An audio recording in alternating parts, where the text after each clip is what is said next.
안녕하세요. 주식 분석하는 남자입니다. 2020년 12월 5일 위클리 이슈 시작해 보겠습니다.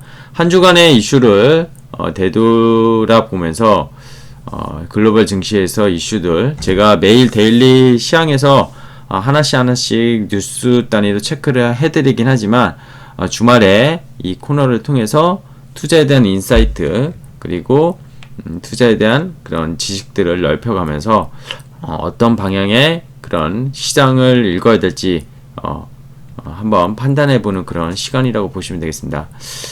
다시 말씀드리지만 사실 위클리 이슈는 어떻게 보면은 번복되는 건데 뭐 굳이 볼 필요 있냐 이렇게 또 생각하시는 분들도 있으실 텐데 머릿속에 한번 지금 국내 투자자 즉 코스피 코스닥만 투자하시는 분들은 글로벌이 어떻게 돌아가는지 한번 또 점검하는 시간도 가지고 또 미국 원정개미들 요새 투자 많은데요. 그런 부분에 대해서도 어떤 시각으로 시장을 봐야 되는지 한번 좀 보시는 그런 생각하는 시간을 가지면서 보시면 좋지 않을까 생각이 듭니다. 제가 제목은 요 전세계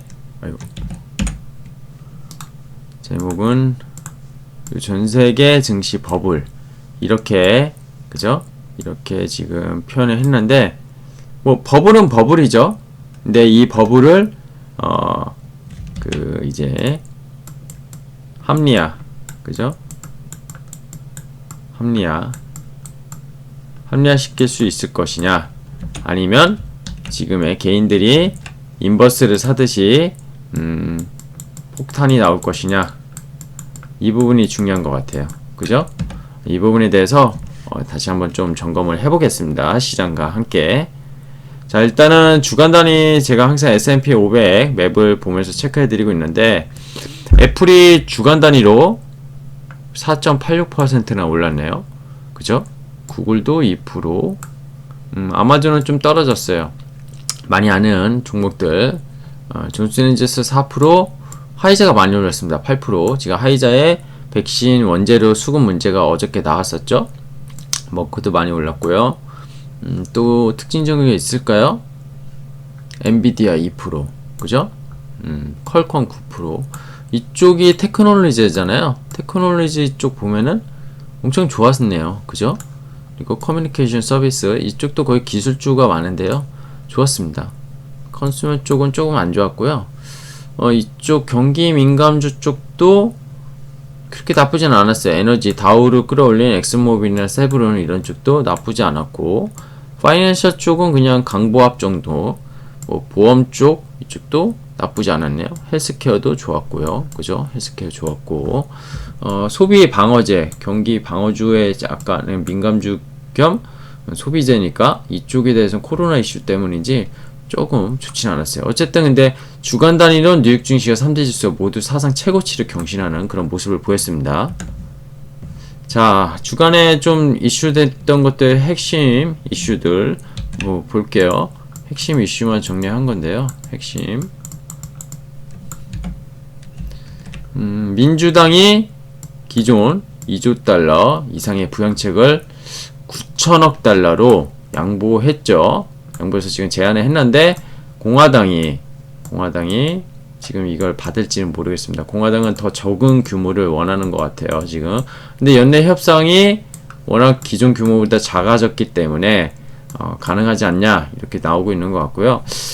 그 매월 초죠. 매월 초 미국은 금요일날 매월 초 첫 번째 금요일이죠. 첫 번째 금요일날 이 실업률 지표를 발표합니다. 전월의 실업률 지표죠. 11월 실업률이 6.7%, 10월 실업률이 6.9였으니까, 그죠? 10월이 0.2% 감소했습니다. 이것만 보면은 실업률이 고용 지표가 좋아졌네 이렇게 생각할 수 있는데 같이 발표되는 비농업 고용 지표가 있거든요. 24만 5천 명이 증가가 됐습니다. 농업 부분을 뺀 실질적인 취업자 수를 보면 되는데 이게 전월에 10월에는 60만이 넘었었는데 그죠? 60만이 넘었었는데 전월 대비 60% 코로나로 인해서 미국이 또다시 타격을 입은 그런 모습을 보여주었습니다. 지표상으로. 그리고 뭐 다 아시겠지만 어제도 말씀드렸지만 화이자의 코로나 백신 공급 물량 원재료 조달 문제 이런 이슈로 연내 제대로 된 백신이 공급되기 어렵다. 내년도 불투명하다. 이렇게 나왔었고요. 신흥고 오타가 있었네요. 11월에만 85조 원의 자금 유입, 12월 지소. 이 부분은 다음 페이지에서 볼까요? 여기죠. 달러 약세가 지속이 되죠. 그리고 백신 기대감, 한국과 대만 유동성 수혜국이라고 제가 적어놓긴 했는데 보시면 11월에만 76 그죠? 760억 달러죠. 10억 달러니까 760억 달러. 거의 85조 원 규모인가요? 어마어마합니다. 3월 코로나 때 엄청 빠졌었어요. 이때 빠진 게 계속 조금 들어오고는 있었는데 한국 시장에 본격적으로 들어온 건 11월부터고요. 미국 대선이 그러니까 끝난 11월 4일 이후로 한국, 중국, 대만, 그죠? 이런 쪽으로 물밀듯이 들어오고 있고 거기에 인도 이런 쪽으로도 들어오고 있습니다. 물론 니케이 일본으로도 들어오고 있고요. 일본이 신흥국은 아닌데 어쨌든 그렇게 들어오고 있고 좀 전에 이제 달러 약세라고 했는데 달러 가치가 3주째 연속 하락하고 있습니다. 3주째 연속 하락하고 있고 주간 단위 달러 인덱스 잘 모르시는 분이 있어서 적어놨습니다. 주요 6개국 통화 대비 그죠? 뭐 위안화, 뭐 유로, 엔화 그죠? 이런 뭐 통화 가치 대비 전 세계 약간의 기축 통화라고 볼 수 있는 호주 달러도 포함이고요. 거기에 상대적인 가치라고 보시면 돼요. 그게 1.3%. 한이 1.3% 하락이면 주식시장은 다릅니다. 많이 하락한 거예요. 백신이 조만간 세계 경제 살린다. 그래서 경기가 살아날 거고 부양책이 한몫을 하고 있죠. 부양책. 이 부양책은 중앙정부의 부양책도 맞지만 연준의 역할도 달러 약세 일주로 하고 있죠. 그 이유가 뭐죠? 몇 년간 제로금리 유지고 연준이 추구하는 게 뭐였죠? 인플레 그리고 완전고용 이 두 개거든요. 근데 이 인플레는 원래 기준의 목표가 2%였는데 그죠?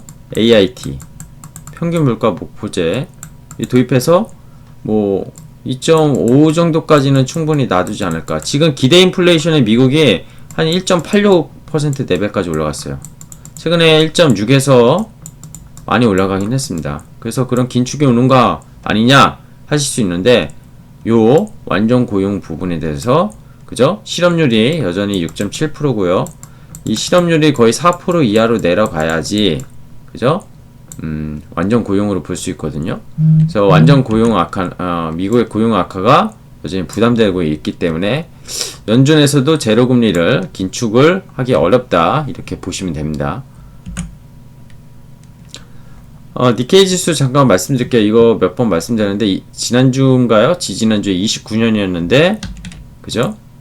29에서 뭐 30년 만에 최고로 바뀌었죠. 근데 뉴스에 보면 일본 주식 투자하라고요? 뭐 이런 얘기가 나와요. 그게 논리가 되게 웃긴 게 해외 원정개미들 달러 약세 한 차손 발생했죠.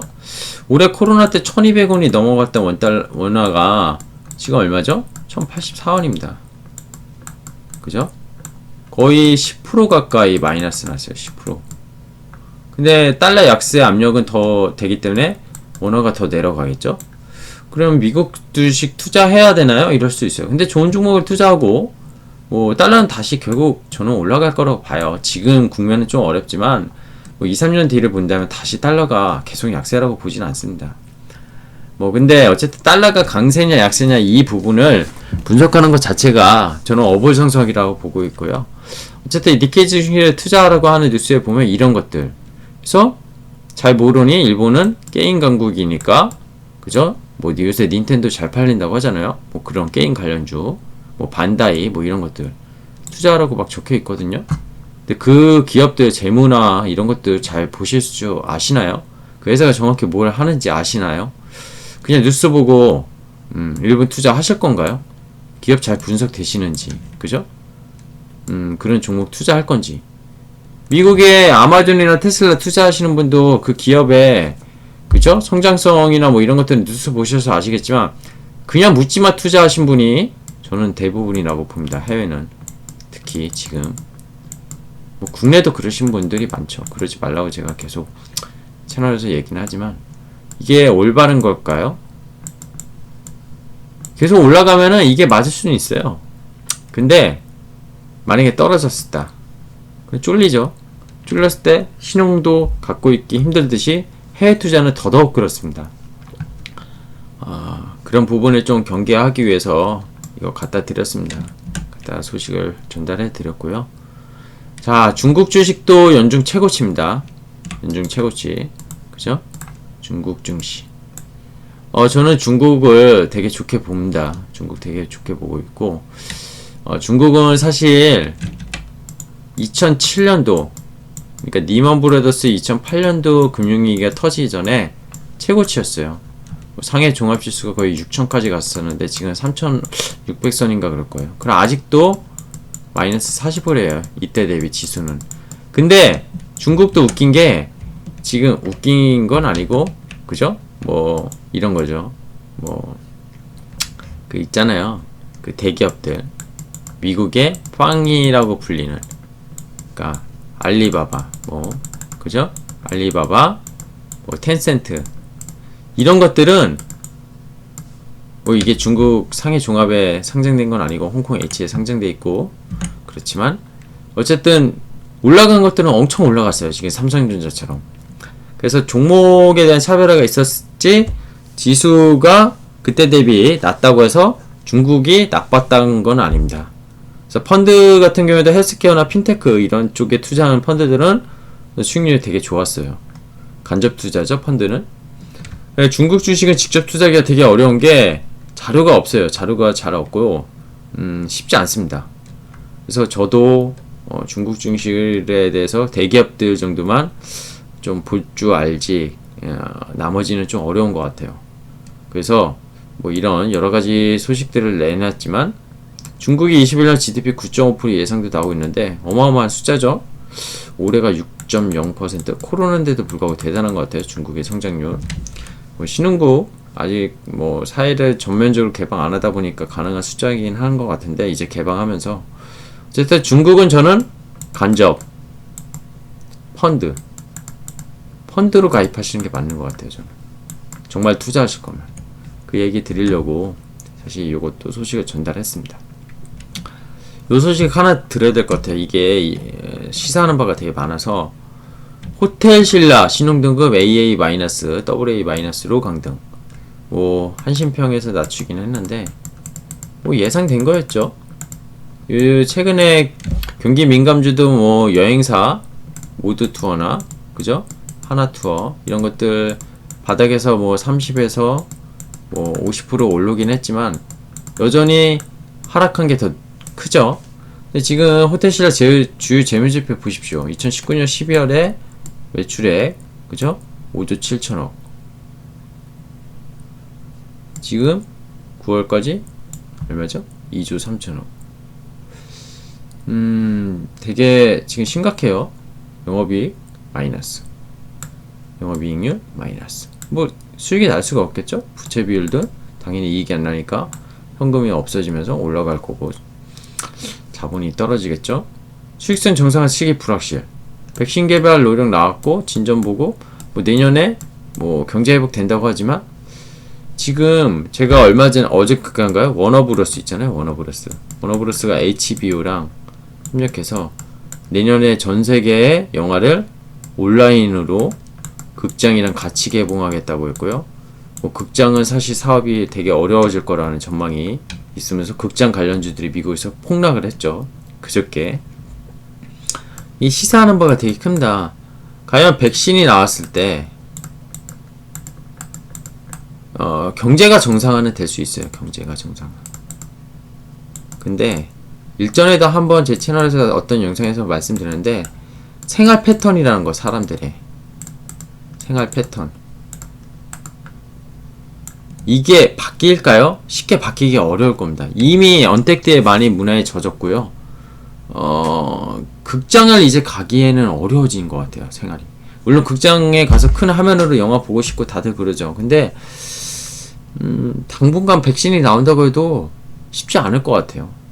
이 호텔 같은 사업도 마찬가지라고 저는 보거든요. 그래서 지금 투자의 어떤 방향성에서 어떤 종목을 골라낼 때 이게 물론 단기 많이 하락했기 때문에 뭐 이렇게 반등은 났을 수 있어요. 이런 종목처럼요. 근데 과연 이게 정상화로 주가가 올라갈 거냐? 그러려면은 이런 기업들 경기민감주는 실적이 기본적으로 바탕이 돼야 되거든요. 경기민감주는 그죠? 실적. 약간의 성장성보다 실적이라고 저는 봐요. 경기민감주는 성장주가 아니기 때문에 성장주라고 볼 수 없죠. 제 생각입니다. 이건 그렇기 때문에 이게 실적이 과연 정상화 될 거냐? 정상화. 이 부분에 대한 논란이 있을 것 같습니다. 뭐 여러분들 생각해 보세요. 호텔신라가 많이 빠졌기 때문에 지금 투자해야 되냐? 이게 회복되기 때문에 지금 싸게 투자해야 되냐? 싼 건 아니죠? 그죠? 그렇게 생각을 하시면 될 것 같아요. 자, 주간 이슈 마감 드리겠습니다. 일단은 뉴욕 증시 3대 지수가 12월 4일 종가 기준으로 사상 최고치를 경신하였습니다. 코스피 2730선으로 마감했죠. 대만 지수 14,000선, 니케이 지수 30년 만에 최고치. 그래서 니케이는 사실 사상 최고치는 아니에요. 과거로 돌리면은 그죠? 훨씬 4만까지인가요? 4만까지가 아마 최고가요. 그리고 중국 증시도 아까 2007년 고점 아니지만 증시 랠리가 이어지고 있습니다. 그래서 왜 제목에 버블이라고 표현을 했지만 버블은 버블이지만 버블이 합리화된다고 저는 말씀드리려고 하는 거예요. 그리고 내년은 경제 회복에 대한 어떤 펀더멘탈 회복도 있겠지만 이 유동성과 저금리 이거에 대한 핵심에 대한 성장주들이 시장을 지배하고 있다고 봅니다. 그게 대표적인 테슬라, 엔비디아 이런 기업들이에요. 얼마 전에 미국에 또 상장한 VC 기업 스노우플레이크나 레모네이드 이런 기업들이 성장을 지배하는 그런 기업들이라고 보거든요. 기존의 빵도 마찬가지고요. 국내에서는 삼성전자나 하이닉스는 어떻죠? 실적에 기반한 그런 약간의 가치주 겸 실적주였는데 아직 성장은 나타나지 않았어요. 제가 보기에 반도체 빅사이클이 아직 도래한 건 아니잖아요. 근데 그 기대감으로 실적이 좋아질 거라고 주가가 오르면서 외국인의 패시브 자금이 시총이 크면서 대만의 TSMC랑 같이 올라가는 겁니다. 대만의 TSMC는 올해 삼성전자보다 더 올랐어요. 삼성전자는 TSMC보다 반밖에 못 올랐습니다. 그러면 가치로 보면은 삼성전자가 진짜 반도체 빅사이클이 오면은 정말 많이 올라갈 수도 있어요. 하이닉스도 마찬가지고 그런 기업들에 대한 실적을 기반으로 그런 기대감에 올라가고 지수가 빠르게 올라가고 있습니다. 그러다 보니까 대형주에 초점이 맞춰지고 외국인이 대형주를 더 선호하고 거기에 한 차익까지 같이 노리고 자금이 들어오는 거라고 보고 있고요. 거기에 제가 얘기하고 있는 반도체 밸류체인은 당연히 실적과 성장을 겸비하는 중소형주겠지만 헬스케어 그죠? 헬스케어가 옛날에 우리나라의 헬스케어 제약바이오 업종들이 아니에요. 제가 보기에는 글로벌로 CMO 시장 같은 경우에는 우리나라가 되게 큰 시장입니다. 삼성바이오 같은 경우에는 지금 전세계 캐퍼로는 거의 1위거든요. 그죠? 거기에 CDMO도 하고 여러가지 맥락을 갖다 붙이면은 한국 시장에 그 5G 관련해서 기업들도 그렇고 이 전세계의 지금 같은 성장에 대한 패러다임의 변화에 관련된 기업들을 저는 그 다양하게 스펙트럼이 다양하게 갖고 있는 나라가 한국이라고 보고 있습니다. 그 한국이 시장의 상승의 원동력을 지금 차지하고 있고 테슬라가 전기차의 1위라면 지금의 배터리는 LG화학이 저는 파나소닉도 있고 중국 CATL도 있지만 경쟁 상태지만 LG화학이 정말 압도적으로 기술력을 갖고 있는 그런 회사니까 그만큼 주가가 올라간다 이렇게 보고 있는 거거든요. 그렇게 보시면은 환경이 받쳐주는데 그 시대의 패러다임에 맞는 그죠? 그런 나라가 대한민국이다. 한국은 정말 투자하기 좋은 나라. 투자하기 좋은 나라.